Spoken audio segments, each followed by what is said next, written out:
What's up mga kasipag, panibagong araw, panibagong vlog na naman tayo. And for today's vlog, we are here sa aming taniman na okra na kung saan ay mag-harvest kami ni mama ng aming tanim dito na okra mga kasipag.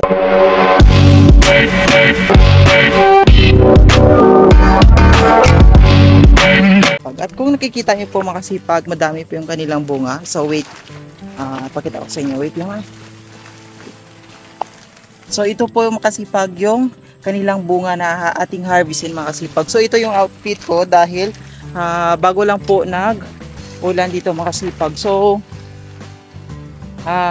kasama ko si mama and nakapag-harvest kami kanina nang umuwi ako sa bahay na kung saan ay kalahating sako yung ating na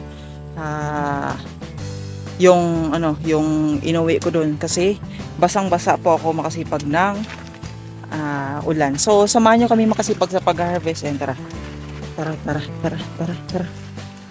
So, kung nakikita nyo mga kasipag si mama yung mag-harvest. And hanggang dulo po yan mga kasipag. So, ganyan karami yung aming okrahan dito mga kasipag. And nandyan yung ating patula. Ating pipino na sa gilid. So,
yun na po mga kasipag, natapos na natin mag-harvest ng aming tanim na okra mga kasipag. So nakalahating sako na tayo again and mga almost 1 sacks yung ating na-harvest ngayon mga kasipag. So sobrang kati yung ating kamay.